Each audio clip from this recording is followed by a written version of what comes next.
Bayangkan, kamu adalah seorang anak yatim. Hidup sendirian, miskin, dan hanya bisa berharap ada orang baik yang mau menolong.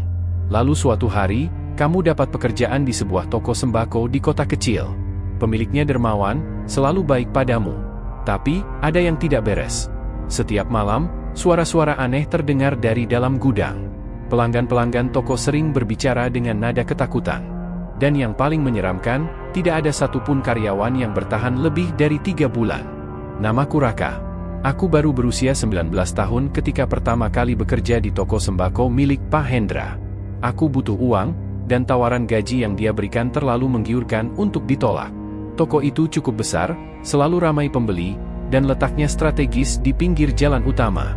Awalnya, aku merasa beruntung. Pak Hendra baik. Istrinya, Bu Mirna, ramah.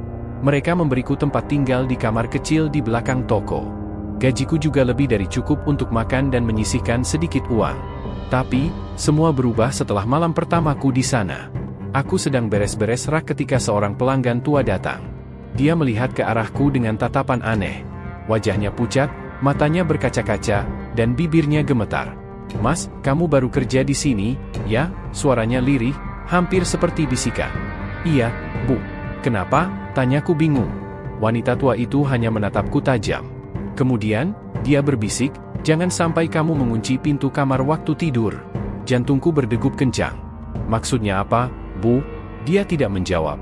Dia hanya menghela napas panjang dan pergi terburu-buru, seolah dia takut berlama-lama di dalam toko. Malam itu, aku merasa ada yang tidak beres. Aku tidur di kamar belakang yang diberikan oleh Pak Hendra. Ukurannya kecil, hanya cukup untuk satu kasur tipis dan sebuah lemari tua. Aku mengikuti pesan wanita tua tadi. Aku tidak mengunci pintu kamar. Dan disitulah neraka dimulai. Tepat jam 2 pagi, aku terbangun karena suara langkah kaki. Bukan satu, tapi banyak. Seperti ada beberapa orang yang berjalan di dalam toko. Aku mengintip dari celah pintu. Aku melihat bayangan-bayangan hitam bergerak di antara rak-rak sembako.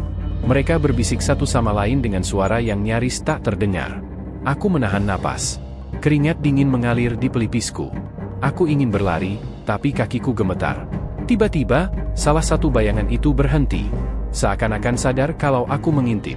Dan dalam hitungan detik, mata merah itu menatap langsung ke arahku. Aku terpaku di tempat. Mata merah itu menatapku tajam dari balik rak sembako. Tubuhku gemetar, dan aku nyaris tidak bisa bernapas. Bayangan itu perlahan bergerak mendekat. Aku buru-buru menutup pintu kamar dengan sangat pelan, takut menimbulkan suara sekecil apapun. Aku bahkan menahan napas saat langkah-langkah itu semakin dekat. Kemudian, suara berbisik terdengar di depan pintuku. "Kau bisa melihat kami." Darahku terasa membeku. Aku tidak berani bergerak, tidak berani menjawab. Aku hanya bisa menutup mata dan berharap semua ini hanyalah mimpi buruk. Beberapa detik berlalu. Kemudian, suara langkah kaki itu menjauh. Aku tetap diam, tak berani bergerak hingga azan subuh berkumandang. Begitu suara muazin terdengar dari kejauhan, suasana mencekam itu menghilang. Pagi harinya, aku mencoba bersikap normal saat bertemu Pak Hendra dan Bu Mirna. Aku tidak ingin menunjukkan bahwa aku ketakutan. Tapi ada sesuatu yang mengganggu pikiranku. Aku mencoba mengingat kembali detail bayangan itu. Aku sadar, tinggi dan bentuk tubuhnya menyerupai manusia. Namun, kulitnya hitam pekat seperti arang, dan matanya merah menyala. Aku yakin itu bukan manusia biasa. Ketika aku sedang menyusun beras di rak, salah satu karyawan senior, Mas Dani, menghampiriku.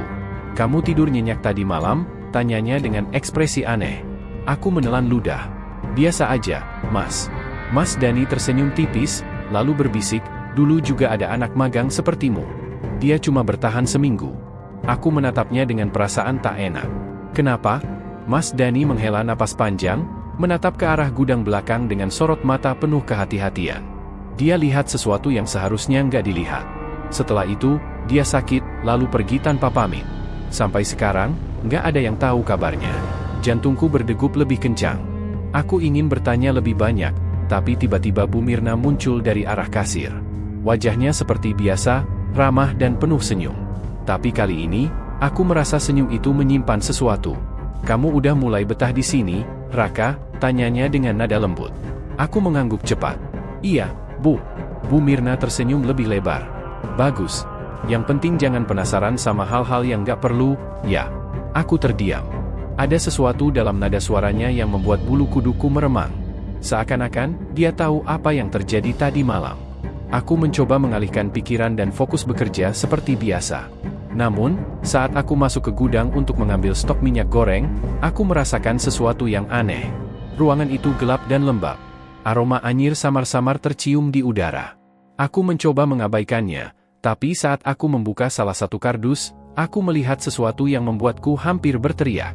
Di dalam kardus itu, di antara tumpukan beras dan minyak, ada segumpal rambut hitam panjang yang bercampur darah kering. Aku mundur selangkah. Jantungku berdetak begitu kencang hingga rasanya mau meledak. Apa yang baru saja aku lihat? Segumpal rambut hitam panjang itu bercampur dengan darah kering, terselip di antara tumpukan beras dalam kardus. Tanganku gemetar. Aku ingin menjerit, tapi suara itu tersangkut di tenggorokanku. Aku menutup kardus dengan cepat dan mundur perlahan dari gudang. Saat aku berbalik hendak keluar, aku merasakan sesuatu. Aku tidak sendirian. Tubuhku menegang. Aku bisa merasakan ada yang berdiri di belakangku. Nafasku terasa berat, bulu kuduku berdiri. Pelan-pelan, aku menoleh ke belakang. Di sudut gudang, di antara tumpukan karung beras, ada sesosok perempuan berdiri. Wajahnya pucat, matanya kosong, dan mulutnya sedikit terbuka seolah ingin mengatakan sesuatu. Rambutnya panjang terurai, berantakan, dan basah seperti habis direndam dalam air. Tubuhnya bergetar, dan kakinya tidak menyentuh lantai. Aku terpaku. Keringat dingin mengalir di pelipisku. Perempuan itu mengangkat tangannya perlahan, menunjuk ke arah kardus yang tadi aku buka. Bibirnya bergetar, lalu keluarlah suara lirih yang membuat darahku membeku. "Tolong, aku." Aku tersentak mundur dan hampir tersandung karung beras di belakangku. Napasku memburu, dan tanpa pikir panjang, aku berlari keluar gudang dengan sekuat tenaga. Begitu aku keluar, aku menabrak seseorang. Pak Hendra. Wajahnya tetap ramah, tapi ada sesuatu di sorot matanya yang membuatku bergidik. "Kamu kenapa, Raka?" tanyanya, tersenyum tipis. Aku membuka mulut, tapi tak ada suara yang keluar. Aku ingin memberitahu tentang apa yang aku lihat, tentang sosok perempuan itu, tapi aku tidak bisa. Seolah-olah, ada yang menahan lidahku. Pak Hendra menepuk bahuku pelan. "Jangan masuk gudang kalau sendirian." Aku hanya bisa mengangguk kaku. Malam harinya, aku mencoba tidur lebih awal. Aku berharap semua ini hanya hayalanku saja. Tapi saat tengah malam tiba, aku kembali terbangun. Aku mendengar suara langkah kaki, kali ini lebih jelas. Suara itu berasal dari luar kamar. Perlahan, aku melirik ke celah pintu.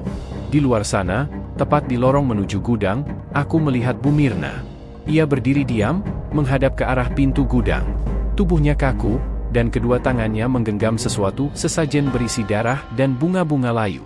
Aku ingin berpura-pura tidak melihat, tapi saat itu juga, ia menoleh langsung ke arahku. Dan, tersenyum. Aku tercekat. Senyum Bu Mirna begitu aneh, tidak seperti biasanya. Matanya menatap langsung ke arah celah pintu kamarku, seakan tahu aku sedang mengintip. Tubuhku membeku, tapi aku sadar aku harus melakukan sesuatu. Aku buru-buru membaringkan diri dan menutup mata, pura-pura tidur. Aku menahan napas. Aku bisa mendengar langkah Bu Mirna mendekat. Tep, tep, tep. Langkahnya berhenti tepat di depan pintu kamarku. Jantungku berdebar begitu kencang. Aku mencoba sebisa mungkin tetap diam, meskipun keringat dingin sudah membasahi tubuhku. Beberapa detik berlalu. Lalu, tok, tok, tok. Bu Mirna mengetuk pintuku pelan. "Raka, kamu belum tidur?" Suaranya terdengar pelan, hampir berbisik. Aku tetap diam. Tapi kemudian, aku mendengar suara klik, bunyi gagang pintu yang diputar perlahan. Demi Allah, aku yakin aku sudah menutup pintu itu rapat-rapat. Tapi entah bagaimana, pintu itu mulai terbuka sedikit demi sedikit. Dari celah mataku, aku bisa melihatnya. Bu Mirna berdiri di ambang pintu, masih membawa sesajen berisi darah dan bunga layu. Wajahnya pucat, matanya hitam legam. Dan senyum itu, senyum yang membuatku nyaris kehilangan akal sehat. Aku menahan napas. Aku berharap dia pergi, berharap ini semua hanya mimpi buruk. Beberapa detik kemudian, ia menutup kembali pintu kamarku. Aku bisa mendengar langkahnya menjauh. Aku tidak bisa tidur lagi malam itu. Keesokan harinya, aku menjalankan pekerjaanku seperti biasa, meskipun tubuhku masih lemas karena kurang tidur. Aku ingin bercerita pada Mas Dani, tapi saat aku melihat wajahnya, Aku tahu dia pasti sudah tahu sesuatu. Mas, aku lihat Bu Mirna semalam, ucapku pelan. Mas Dani terdiam sejenak, lalu menarik napas panjang. Kamu beruntung, katanya. Dulu ada yang melihat lebih dari itu.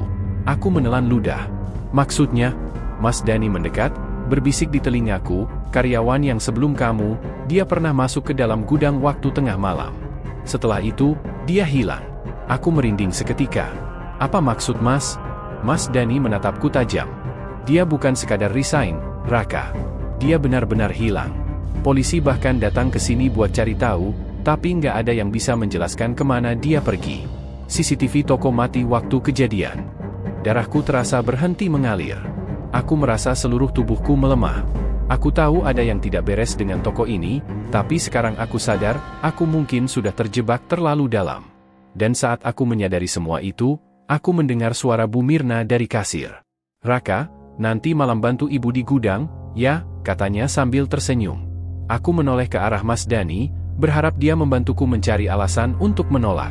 Tapi wajah Mas Dani justru terlihat panik.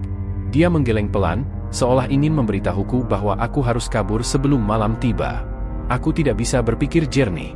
Kata-kata Bu Mirna masih terngiang di kepalaku. Nanti malam bantu ibu di gudang, ya. Ada sesuatu dalam cara dia mengatakannya, seakan aku tidak punya pilihan. Mas Dani menatapku tajam, wajahnya penuh ketakutan. Setelah Bu Mirna kembali ke kasir, dia mendekat dan berbisik, Raka, kamu harus pergi dari sini malam ini juga. Aku menelan ludah. Kenapa, Mas? Mas Dani menoleh ke arah kasir, memastikan Bu Mirna tidak memperhatikan kami. Lalu, dengan suara nyaris tak terdengar, dia berkata, kalau kamu ikut ke gudang malam ini, mungkin kamu nggak akan keluar lagi besok pagi. Darahku terasa berhenti mengalir. Mas Dani buru-buru kembali bekerja, meninggalkanku dengan pikiran yang semakin kacau. Aku mencoba menenangkan diri, tapi setiap detik yang berlalu terasa begitu menekan. Waktu berjalan cepat. Matahari mulai tenggelam, dan suasana toko menjadi lebih sunyi. Pelanggan sudah mulai berkurang. Saat jarum jam menunjukkan pukul 10 malam, Bu Mirna menutup rolling door toko. Aku memperhatikan Pak Hendra, tapi dia sama sekali tidak terlihat dimanapun. Bu Mirna menoleh ke arahku. Ayo, Raka, ke gudang. Jantungku berdebar kencang. Aku mencari-cari alasan untuk menolak, tapi kaki Bu Mirna sudah mulai melangkah menuju lorong gelap. Aku melirik Mas Dani. Dia hanya bisa menatapku dengan ekspresi penuh rasa bersalah. Seakan dia tahu bahwa aku tidak akan bisa lari. Dengan kaki gemetar, aku mengikuti Bu Mirna ke gudang. Gudang itu terasa lebih dingin daripada biasanya. Lampu temaram berkelip-kelip, menciptakan bayangan aneh di antara tumpukan karung beras dan dus-dus sembako. Bu Mirna berjalan ke tengah ruangan, lalu berhenti. Aku berdiri beberapa langkah di belakangnya, tidak berani mendekat. Kemudian, aku melihat sesuatu yang membuatku hampir berteriak. Di tengah lantai gudang, ada sebuah garis lingkaran merah yang tampak seperti digambar menggunakan darah. Di dalamnya, terdapat sesajen berisi kepala ayam, bunga-bunga busuk, dan dupa yang masih mengepulkan asap pekat. Dan di pojok ruangan, ada sesosok tubuh yang terbungkus karung goni. Aku langsung mundur selangkah. Napasku tersengal. Bu, ini apa? Suaraku bergetar. Bu Mirna menoleh perlahan ke arahku. Wajahnya tetap tersenyum, tapi matanya kosong. Kamu harus jadi bagian dari ini, Raka. Aku semakin panik. Aku ingin lari, tapi tiba-tiba pintu gudang terkunci sendiri dengan suara keras. Aku menoleh ke belakang dan berusaha menarik gagang pintu, tapi percuma. Pintu itu tidak mau terbuka. Saat aku berbalik lagi, Bu Mirna sudah berada tepat di depanku. Kamu anak baik, Raka, tapi ada sesuatu yang harus kamu bayar untuk bisa bekerja di sini. Tiba-tiba, aku merasa kepalaku berat. Pandanganku mulai kabur, dan tubuhku melemah. Aku mencoba melangkah mundur, tapi lututku terasa lemas. Sesuatu dalam ruangan ini membuatku kehilangan tenaga.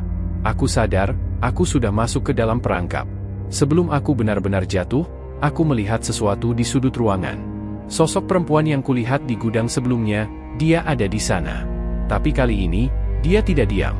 Dia berjalan ke arahku. Tubuhku semakin lemas. Aku berusaha menggerakkan kaki, tapi rasanya seperti ada beban berat yang menahanku. Pandanganku mulai berbayang, tapi aku masih bisa melihatnya. Sosok perempuan itu berjalan ke arahku. Langkahnya pelan, tapi pasti. Rambutnya yang basah meneteskan cairan hitam ke lantai, menimbulkan bau anyir yang menusuk hidungku. Bajunya compang-camping, penuh noda darah. Wajahnya pucat dengan mata kosong yang menatap lurus ke arahku. Aku ingin berteriak, ingin lari, tapi tubuhku benar-benar tak bisa digerakkan. Bu Mirna masih berdiri di dekat lingkaran sesajen, memperhatikanku dengan senyum yang semakin menyeramkan. Akhirnya dia datang. Bisiknya. Aku ingin bertanya siapa perempuan itu, tapi tenggorokanku terasa tercekat. Perempuan itu semakin dekat. Dan saat jaraknya tinggal beberapa langkah dariku, aku bisa melihat lebih jelas. Lehernya penuh dengan luka menganga. Seakan ada yang telah menyayatnya dengan brutal. Tiba-tiba, mulutnya bergerak. Aku bisa mendengar suaranya yang serak, hampir seperti bisikan dari dunia lain. Lari, sebelum kamu jadi seperti aku. Darahku langsung membeku. Seketika itu juga, aku sadar, dia bukan bagian dari pesugihan ini. Dia korban. Aku memaksa tubuhku untuk bergerak, berusaha mengumpulkan tenaga yang tersisa. Aku melihat sekeliling, mencari jalan keluar. Pintu gudang terkunci, tapi ada jendela kecil di pojok ruangan. Aku mengambil napas panjang, lalu memberanikan diri bergerak. Dengan sisa tenaga, aku berlari ke arah jendela. Tapi saat aku hampir sampai, tiba-tiba Bu Mirna menarik kerah bajuku dengan kekuatan yang tidak masuk akal. Aku terjatuh ke lantai dengan keras. Kepalaku membentur kayu, membuat pandanganku kembali berputar. Bu Mirna menindihku, menekan tubuhku ke lantai. Wajahnya kini benar-benar berubah, matanya hitam pekat, bibirnya menyeringai lebar, dan dari mulutnya keluar suara tawa mengerikan. "Kamu tidak bisa pergi, Raka," bisiknya. "Kamu akan menjadi tumbal berikutnya." Aku meronta sekuat tenaga. Tapi semakin aku berusaha, semakin kuat tekanan di tubuhku. Aku bisa merasakan sesuatu yang dingin menjalar dari tangan Bu Mirna ke tubuhku. Aku hampir kehilangan harapan, sampai tiba-tiba, sosok perempuan itu menjerit keras. Jeritannya begitu nyaring, menggema di seluruh ruangan. Suara itu seakan membuat seluruh gudang bergetar. Dan saat itu juga, cengkraman Bu Mirna melemah. Aku tidak membuang waktu. Aku langsung bangkit dan berlari ke jendela. Dengan sekali dorongan kuat, aku berhasil membuka jendela itu dan melompat keluar. Aku jatuh ke tanah di belakang toko, tubuhku penuh luka, tapi aku tidak peduli. Aku harus lari. Tapi saat aku hendak bangkit, aku mendengar sesuatu dari dalam gudang. "Raka!" Suara Bu Mirna. Tapi kali ini, suaranya terdengar putus asa. Aku menoleh dan melihat sesuatu yang tak akan pernah aku lupakan seumur hidupku. Perempuan itu mencengkeram tubuh Bu Mirna dan menariknya ke dalam lingkaran sesajen. Bu Mirna meronta, menjerit histeris. Tapi semakin keras dia menjerit, semakin kuat tarikan perempuan itu. Aku melihatnya dengan mata kepalaku sendiri. Bu Mirna perlahan tersedot ke dalam kegelapan yang muncul dari lingkaran sesajen itu. Lalu, dalam sekejap, mereka menghilang. Gudang kembali sunyi. Aku masih terduduk di tanah, napasku tersengal-sengal. Aku tidak tahu apa yang baru saja terjadi, tapi aku tahu satu hal. Aku harus pergi dari tempat ini sebelum semuanya terlambat. Aku masih terduduk di tanah, tubuhku gemetar hebat. Napasku tersengal, pikiranku kosong. Apa yang baru saja kulihat bukanlah mimpi buruk. Bu Mirna benar-benar ditarik ke dalam lingkaran sesajen itu. Sosok perempuan tadi, dia sudah tidak terlihat lagi. Gudang kembali sunyi. Aku memaksa diriku berdiri. Kakiku gemetar, tapi aku harus pergi dari tempat terkutuk ini sebelum sesuatu yang lebih buruk terjadi. Aku berlari ke pintu belakang toko, berharap bisa keluar tanpa diketahui siapapun. Tanganku bergetar saat menggenggam gagangnya. Aku mendorong pintu itu perlahan, tapi tiba-tiba, "Mau kemana, Raka?" Darahku langsung membeku. Aku menoleh, dan melihat Pak Hendra berdiri di lorong gelap dekat kasir. Matanya menatapku tajam, penuh amarah. Wajahnya tidak lagi terlihat seperti pria tua biasa. Ada sesuatu yang berbeda, sesuatu yang sangat salah. Aku mundur selangkah, tapi suaranya kembali menggema di telingaku. "Kamu pikir bisa kabur setelah melihat semuanya?" Jantungku berdetak begitu kencang. Aku ingin berlari, tapi tubuhku terasa kaku. Pak Hendra mulai melangkah mendekat. Setiap langkahnya terdengar jelas di antara kesunyian malam. Tep, tep, tep. Saat dia berada cukup dekat, aku bisa melihat dengan jelas. Tangannya penuh dengan darah.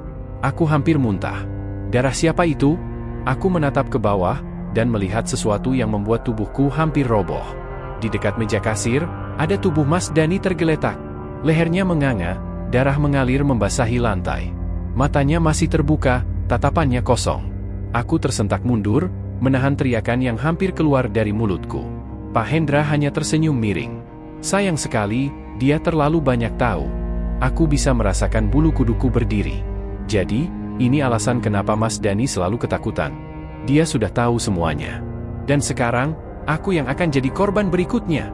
Aku memutar tubuh, bersiap lari ke pintu belakang. Tapi sebelum aku sempat menyentuh gagang pintu, Pak Hendra sudah ada di belakangku. Kamu tidak akan pergi kemana-mana, Raka. Tangannya mencengkeram bahuku dengan kuat. Aku meronta, berusaha melepaskan diri, tapi cengkeramannya terlalu kuat. Toko ini butuh pengganti Bu Mirna, bisiknya di telingaku. Aku tersentak. Apa maksudnya? Aku berusaha melawan, menendang, memukul, tapi sia-sia. Pak Hendra terlalu kuat. Dia menyeretku ke dalam toko, kembali ke area kasir. Aku melihat ke sekeliling, mencari sesuatu, apapun, yang bisa kugunakan sebagai senjata. Lalu aku melihatnya. Di rak dekat kasir, ada pisau dapur yang biasa digunakan untuk memotong kemasan beras. Tanpa pikir panjang, aku meraih pisau itu dan langsung menusukkannya ke lengan Pak Hendra. Argrid! Dia menjerit keras, melepaskan cengkeramannya. Aku langsung berlari ke pintu depan, mencoba membuka rolling door yang sudah tertutup rapat. Tanganku gemetar saat menarik tuas penguncinya. Aku bisa mendengar langkah kaki Pak Hendra mendekat dari belakang. Aku menarik rolling door dengan sekuat tenaga. Dan akhirnya, aku berhasil membuka celah kecil. Tanpa berpikir panjang, aku merunduk dan memaksakan tubuhku keluar. Saat aku hampir berhasil keluar sepenuhnya, tangan Pak Hendra mencengkram kakiku. Aku menjerit dan menendangnya dengan sisa tenaga. Dia tersentak mundur, cukup bagianku untuk menarik kaki dan keluar sepenuhnya. Aku jatuh ke jalanan, tubuhku penuh luka dan debu. Aku segera bangkit dan berlari secepat yang aku bisa. Di belakangku, aku masih bisa mendengar suara Pak Hendra yang berteriak marah. Kamu tidak akan bisa lari dari ini, Raka. Aku tidak peduli. Aku hanya terus berlari sejauh mungkin, meninggalkan toko terkutuk itu selamanya. Aku berlari tanpa menoleh ke belakang. Nafasku tersengal, dada terasa sesak, tapi aku tahu aku tidak bisa berhenti. Jika aku berhenti, aku akan mati. Jalanan masih sepi, hanya ada beberapa lampu jalan yang remang-remang menerangi aspal basah. Aku tidak tahu harus kemana, yang ku tahu hanya satu hal, aku harus menjauh dari toko itu sejauh mungkin. Di kejauhan, kulihat warung kecil yang masih buka. Tanpa berpikir panjang, aku langsung masuk ke sana. Seorang bapak tua yang sedang duduk di balik etalase menatapku heran. "Nak, kamu kenapa?" tanyanya.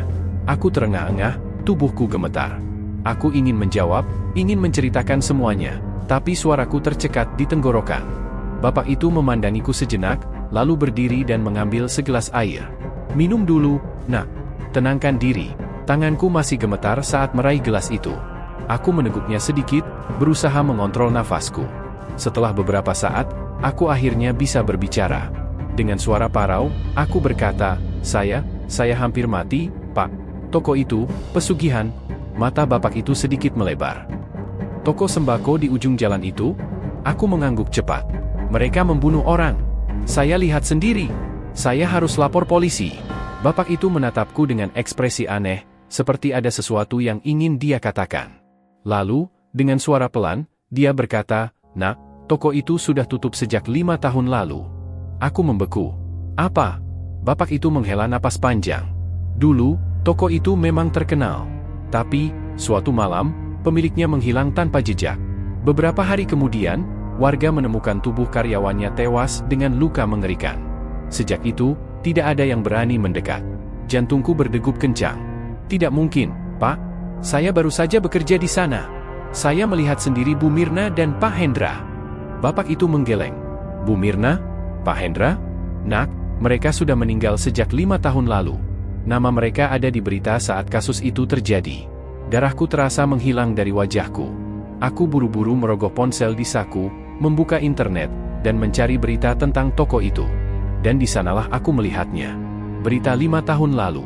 Pak Kupin Bundar, 2 orang pemilik toko sembako ditemukan tewas mengenaskan di dalam gudang toko mereka. Diduga, mereka melakukan praktik pesugihan dengan tumbal manusia. Karyawan yang bekerja di sana juga menjadi korban, ditemukan dalam kondisi mengenaskan. Sejak saat itu, toko tersebut kosong dan dibiarkan terbengkalai. Warga sekitar melaporkan sering melihat penampakan aneh di dalamnya. Tanganku langsung melemah. Aku melihat ke bawah, ke bajuku yang masih penuh noda darah dan kotoran dari toko itu. Kalau semua itu sudah terjadi 5 tahun lalu siapa yang telah bekerja di sana selama ini? Seketika, hawa dingin menjalar di tengkukku. Aku mendongak, dan melihat pantulan di etalase warung. Di belakangku, ada seseorang. Sosok Pak Hendra, berdiri di belakangku, tersenyum lebar dengan mata hitam pekat. Aku sudah bilang, kamu tidak bisa lari, Raka. Gelap,